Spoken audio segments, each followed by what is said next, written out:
Səhər tezdən ayıldım, telefonla zəng eləmək istədim qardaşıma, görüm zəng getmir. Sonra yığdım atamgilə, zəng getmir. Təəccübləndim ki, telefonlar niyə işləmir?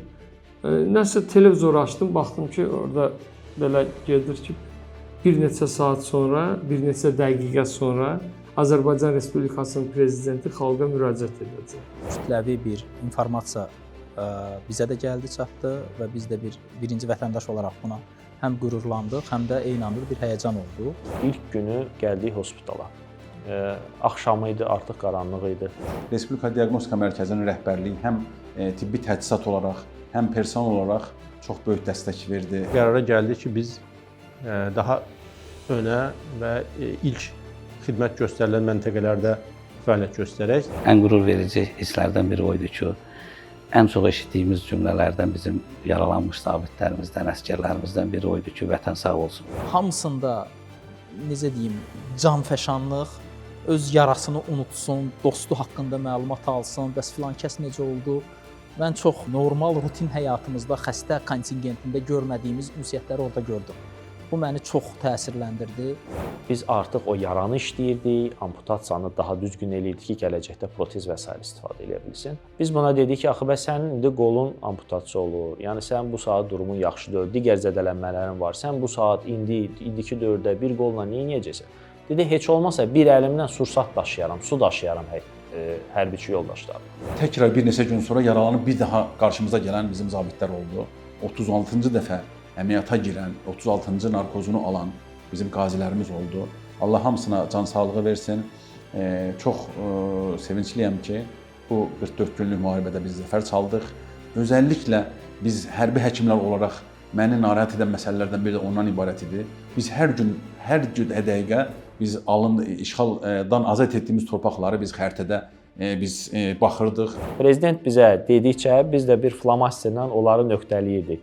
Biz o zamana qədər Suqovuşanı almışdıq, Cəbrayıl şəhərini almışdıq, Hadrutsk şəhərini almışdıq, Xocavənd rayonunun, Cəbrayıl rayonunun, hətta Qubadlıya qədər xeyli qədər irəliləmişdik və hərbi hospitalda da bu işlərimizi tək mən yox, bütün RDM kollektiv olaraq davam elədik. Eyni bizim komanda hərbi hospitalın rəhtamar şöbəsində fəaliyyət göstərdi.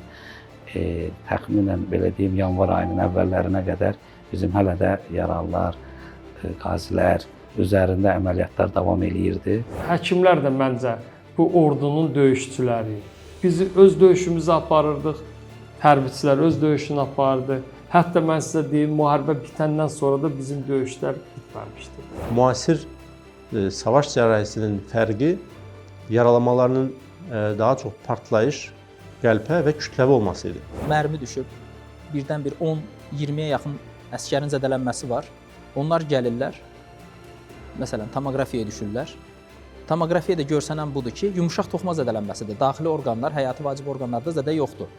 Hər nə qədər zahirdə kəsik, küsük, yanma əlamətləri olsa belə, bu çeşidlənib bir sonraki mərhələyə saxlanıla bilir. Yox, zahirdən heç bir şey yoxdur, sadəcə bir dənə kiçik bir qəlpə girişi var. Amma tomoqrafiya bunu daha detaylı, daha daxili orqanlarında daha ciddi fəsad şəklində göstərir. Biz həmin anda bizim məqsədimiz və boynumuza düşən əslində tələb də budur ki, biz onu cərraha bildirək ki, bilavasitə həmin anda müdaxiləyə getmiş olsun. Bizdə də olurdu ki, ürək-damar cərrahı da çalışır, travmatoloq da çalışır, qarın cərrahı da, hamı bir yerdə yardım göstərdi. Bir xəstəmiz vardı, onun üzərində ağır əməliyyat keçirdik, əməliyyatda onu sağ çıxartdıq. Sabahsı günə heç bir əməliyyat qalmadı. Hamısı dərhal vaxtında icra edilirdi və bunu deyim ki, sizə bu həm bir çox həyat xilas eləməyimizə imkan verir, həm həyat yox, həyat keyfiyyətinin saxlanılmasına çox imkan verir. Yəni bir insan üçün bir barmağı qorumaq belə çox önəmli bir şeydir. Biz damarı bərpa etdikdən sonra, orqana qanı göndərdikdən sonra travmatoloqlar sümük, belə deyim sizə, stabilizasyonu edirdilər. Eyni zamanda Respublika Diaqnostika Mərkəzindən də biz böyük bir travmatoloji heyət, onların başında doktor Ceyhun İsmailov şöbə müdürü gəlmişdi. Burada tək travmatoloqlar deyildi. Bakıda bildiyiniz, tanıdığınız bir çox, yəni tanınmış travmatoloqlar dərhal gəldilər, köməklərini təklif etdilər. Tək travmatoloqlar deyildi, anestezioloqlar vardı, plastik cərrahlar var, bir çox mütəxəssis həkimlər, ümumi cərrahlar və s. Yeni nəsil həkimlərin, cərrahların savaş cərrahiyyəsi təcrübəsi çox olmadığı üçün bizim orada əsas rolumuz bu işi təşkil etməkdir. İşin təşkilatı işin icrasından çox daha önəmlidir. Çox operativ bir iş getməlidir. Hərbi qospitalın ürək-damar cərrahiyyəsi əməliyyatxanaları çox müasir üslubda bizim cənab Ali Baş Komandanın açılışı ilə 2013-cü ildə açılışı ilə o hərbi qospital açılmışdı, yeni binası və həqiqətən əməliyyatxanaları əməliyyata çox hazır idilər. Özəlliklə çox geniş bir əməliyyatxanası, əməliyyat zamanı eyni zamanda rentgen etmə şansımız olurdu, ultrasəs müayinəsi eləmə şansımız olurdu. Yəni yaralı gəldiyi zaman birbaşa əməliyyatxanaya alırdıq və bütün mütəxəssislər orada diaqnozu qoyub və müdaxiləyə orada başlayırdıq. Əməliyyat olunan hər xəstəyə, yardım göstərən hər xəstəyə mütləq ki, qeydiyyat aparılsın, cərrah mütləq öz şəxsi nömrəsini qeyd eləməlidir. Fikirdə ki, ehtiyac olarsa birbaşa bu adama ulaşıla bilsin, yəni məlumat alına bilsin.